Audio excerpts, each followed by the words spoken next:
డబ్బు, అనారోగ్యం, ఉద్యోగం, వ్యాపారం, అప్పులతో బాధపడుతున్నారా? మీకోసమే launch your future programme. Hi hello నమస్తే, welcome back to Suman TV. ప్రస్తుతం మనతో పాటు ఉన్నారు డాక్టర్ గిరిజ గారు, anaesthesiologist, fitness and health coach. మేడంతో మాట్లాడదాం. నమస్తే మ్యామ్. నమస్తే నవీన. మేడం, నా టాపిక్ ఏంటంటే వైఫ్ అండ్ హస్బెండ్ రిలేషన్. ఈ మధ్య కాలంలో చూసుకుంటే బిజీ లైఫ్ అయిపోయింది, రన్నింగ్ లైఫ్ అయిపోయింది అని చెప్పుకోవచ్చు. అంటే రిలేషన్ అనేది స్ట్రాంగ్గా ఉండాలి, ఇలా ఉండాలి, ఇలా ఉంటే హ్యాపీగా మీ రిలేషన్ బాగుంది. నాట్ ఓన్లీ సెక్షువల్ లైఫ్, ఇంకా చాలానే ఉంది కదా లైఫ్లో. సో కొంతమంది ఏమంటారంటే సెక్షువల్ లైఫ్ బాగుంటేనే రిలేషన్ బాగుంటుంది అని మాట్లాడతారు. అది కాకుండా అది ముఖ్యమైన పాత్ర కాదు నవీన, ఇంకా చాలా ఉంది అంటే ఏం చెప్తారు? అంటే ఇప్పుడు నవీన ఏమవుతుందంటే హస్బెండ్ వైఫ్ వాళ్ళ రిలేషన్షిప్ స్టార్ట్ అయ్యేదే సెక్షువల్ లైఫ్ నుంచే స్టార్ట్ అవుతుంది. ఒక్కసారి పిల్లలు అవ్వడం ఇంత అవుతూనే ఏమవుతుందంటే ఈ లైఫ్ తగ్గుతూ వస్తుంది అనమాట. కానీ ఇది ఎప్పుడైతే బాండింగ్ ఎక్కువగా ఉంటుందో ఆ సెక్షువల్ లైఫ్, అప్పుడే అన్ని సక్రమంగా జరుగుతాయి అన్నమాట. ఎక్కడైతే అంటే ఇప్పుడు హస్బెండ్ వైఫ్ గొడవలు చేసుకున్నా ఏదైనా కూడా ఆ లైఫ్ బాగుంటే అన్ని సర్దుకుపోతాయి. ఓకే. సో అక్కడ ప్రాబ్లమ్స్ వచ్చాయంటే మొత్తం కనెక్షన్స్ అన్ని లూజ్ అయిపోతాయి హస్బెండ్ వైఫ్ లో. అది కాకుండా ఏమి అంటే ఇంకా హస్బెండ్ చేస్తూ ఉండే పనులని వైఫ్ కోఆపరేట్ చేయడము, వైఫ్ చేస్తూ ఉండే పనులకి హస్బెండ్ సహకరించడం, అంటే ఇంటర్ కోఆపరేషన్ అండ్ సపోర్ట్ ఉండాలి. తను ఒక్కటే తన పాడికి వదిలేయడం కాదు. అంటే మళ్ళీ కాసేపు కూర్చొని కనీసం ఒక 10-15 మినిట్స్ ఈ రోజు ఏం జరిగింది, నీకు ఎలా ఉంది అని అలా మాట్లాడుతూ అడగడము హస్బెండ్ వైఫ్ని.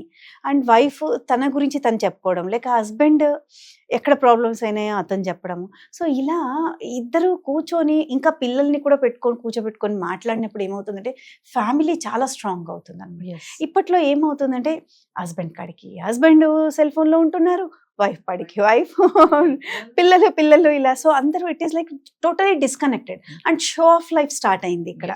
షో ఆఫ్ లైఫ్ ఏమిటంటే ఇప్పుడు వాట్సాప్లని, స్టేటస్లని, ఇలా సోషల్ మీడియా ఇలా ఎప్పుడైతే ఉందో ప్రతి ఒక్కటి ఎంజాయ్ చేస్తూ ఉన్నట్టునే. అంటే ఇప్పుడు ఫ్లైట్ ఎక్కాము అని ఒక ఫోటో పంపించడం, it is just to the సొసైటీకి ఆ స్టేటస్ చూపిస్తున్నారు. But inner relationship feeling strong లేదు. ఎప్పుడైతే ఫ్యామిలీ కూర్చొని కనెక్ట్ అవుతుందో, ఫ్యామిలీ రియల్ కనెక్షన్స్ ఉంటుందో, రియల్ ఎక్స్ప్రెస్ చేస్తుందో, తను ఎక్స్ప్రెస్ చేసిన దానికి ఆపోజిట్ సైడ్ నుంచి సపోర్ట్ దొరుకుతుందో, తిట్టాలంటే ఎంతసేపు అవ్వదు. అది ఒక పని తను తప్పు చేసింది అంటే ఇంటెన్షనల్గా చేసిండదు, అది అయిపోయింది తప్పు, ఏదో మంచి కోసమే చేసి ఉంటుంది, అది ఇంటెన్షనల్లీ తప్పు అయిపోయి ఉంటుంది. అప్పుడు హస్బెండ్ దానికి సపోర్ట్ ఇవ్వాలి. దానికి సరే ఇంకొకసారి జాగ్రత్తగా చెయ్యి, ఇలాంటివి చెయ్యొద్దు అని ఒక చిన్న మాట అంతే అలా చెప్తే తనలో మళ్ళీ కాన్ఫిడెన్స్, దాని ప్రేమ పెరుగుతుంది అనమాట హస్బెండ్ పైన. మామూలుగా చాలా మంది మేడం, అంటే లేడీస్ విషయానికి వస్తే ఏదైనా గొడవ అయినా ఏదైనా జరిగినా కూడా అక్కడ దూరం పెడదామంటారు. ఆ టైంలో అవాయిడ్ చేద్దాము, అప్పుడు కానీ పనిష్మెంట్ అవ్వదని ఆలోచిస్తూ ఉంటారు కదా. దానివల్ల రిలేషన్ బ్రేక్ అయ్యే ఛాన్సెస్ ఉంటాయంటారా? అంటారు కదా, మన పూర్వకాలం మన పెద్దవాళ్ళు కూడా చెప్తా ఉంటారు, ఇట్లా చేశాడా సరే నువ్వు ఆ సెక్షువల్ లైఫ్కి దూరం పెట్టు, పక్కన పడుకోకు, దూరంగా పడుకో, నువ్వు వేరే రూమ్లో పడుకో, వెళ్ళి నీకోసం వస్తాడులే, ఇలాంటివే చెయ్యాలి అని చెప్పేసి మనం చాలా సినిమాల్లో కూడా చూసాం మనం బాగా. విల్లనిజం అవి కూడా ఇప్పటికీ చాలా మంది పాటిస్తున్నారు. దాని వల్ల కూడా రిలేషన్ లో బ్రేక్స్ వచ్చే ఛాన్స్ ఉంటాయంటారా? కొన్ని రోజుల వరకు, 1-2 రోజులు అయితే పర్వాలేదు. దాన్ని సాగదీస్తే ఖచ్చితంగా ఇంకా అమలు ఆ ఫీలింగ్స్ ఎక్కడికి పోతాయి? ఫీలింగ్స్ డైవర్ట్ అయితే ఇంకా ఏదైతే ఉందో అదంతా మళ్ళీ మొక్కలైపోతుంది. అందుకు కొంచెం హోల్డ్ చేసుకోవాలి, మళ్ళీ అలాగే పనులు చేసుకోవాలి. ఎందుకంటే మేడం ఈ మధ్య కాలంలో మనం చాలా న్యూస్లు చూస్తున్నాము, స్కెచెస్ వేసి హస్బెండ్స్ చంపేయడము, ఇల్లీగల్ అఫైర్స్ ఎక్కువైపోతున్నాయి ఈ మధ్య కాలంలో. అంటే ఇది బాగా ఉంది ఇప్పుడు ట్రెండ్ అనమాట. కొంతమంది ఉన్నారు మంచి హస్బెండ్ ఉన్నా, మంచి వైఫ్ ఉన్నా, మంచి పిల్లలు ఉండి సెటిల్ అయి ఉన్నా కూడా ఈ ఇల్లీగల్ అఫైర్స్ వైపు బాగా టర్న్ అవుతున్నారు. దీనికి ఎక్కువ కారణాలు ఏమని చెప్పుకోవచ్చు? అది చాలా తప్పు అవుతుంది నవీన. అంటే అలా మనము ఎప్పుడైతే ఇంకొకరి వైపు చూడడం మొదలు పెడతామో అప్పుడు ఏమవుతుంది అంటే సెల్ఫ్ కనెక్షన్స్, ఫ్యామిలీ కనెక్షన్స్ తగ్గిపోతాయి అన్నమాట. రియల్ కనెక్షన్స్ తగ్గిపోతాయి అండ్ ట్రస్ట్ తగ్గిపోతుంది. మేబీ హస్బెండ్కి తెలియకపోవచ్చు, బట్ మనలో మనకు అని మనం ఆన్సర్ చేసుకోవాలి కదా. Finally end of the day answer చేసుకోవడం తగ్గిపోతుంది. అది చాలా తప్పు అవుతుంది. And that is wrong thing. That's wrong thing to say. ఇంకా కొంతమంది ఏంటంటే మేడం, వైఫ్ అండ్ హస్బెండ్స్ కూడా ఏదైనా గొడవ పడినా, ఏదైనా సందర్భాలు వచ్చినా కూడా నువ్వు చేస్తున్నావు కదా నేను కూడా చేస్తాను, నువ్వు చేస్తే లేదు నేను చేస్తే ఏంటి అని చెప్పేసి రివర్స్ అయ్యే వైఫ్స్ కూడా చాలా మంది ఉన్నారు. అందరూ కూడా సైలెంట్ గా ఉండరు కదా, కొందరు షార్ప్ కూడా ఉంటారు.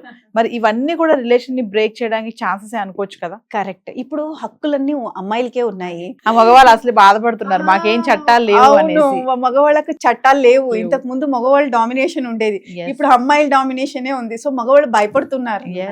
కొన్నిసార్లు ఎక్స్ప్రెస్ చేసుకోలేకపోతూ ఉన్నారు. అక్కడ ప్రాబ్లమ్స్ జరుగుతూ ఉన్నా కూడా వైఫ్ తో కమ్యూనికేట్ ఫ్రీగా కమ్యూనికేట్, ఎక్కడ ఫ్యామిలీ బ్రేక్ అవుతుంది అని కమ్యూనికేట్ చేసుకోలేకపోతున్నారు, లోపల బాధపడుతూ ఉన్నారు.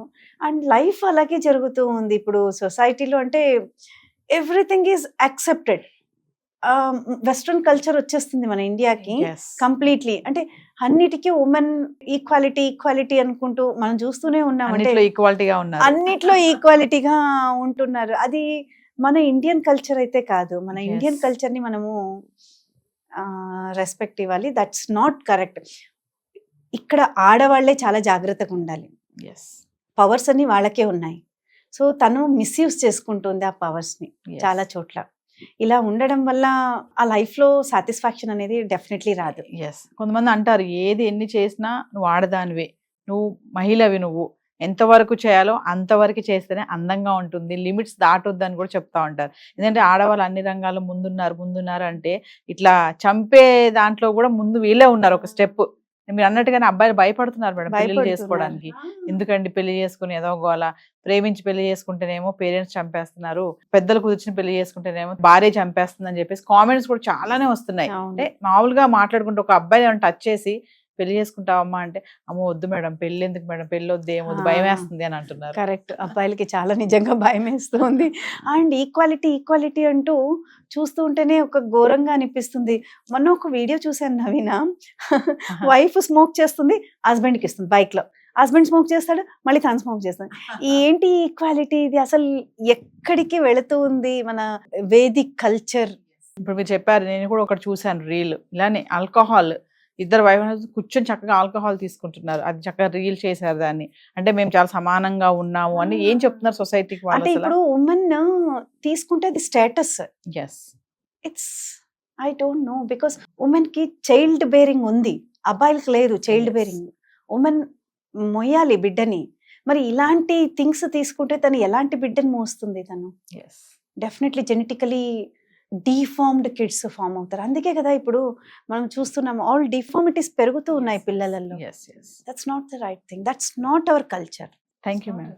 Thank you so much.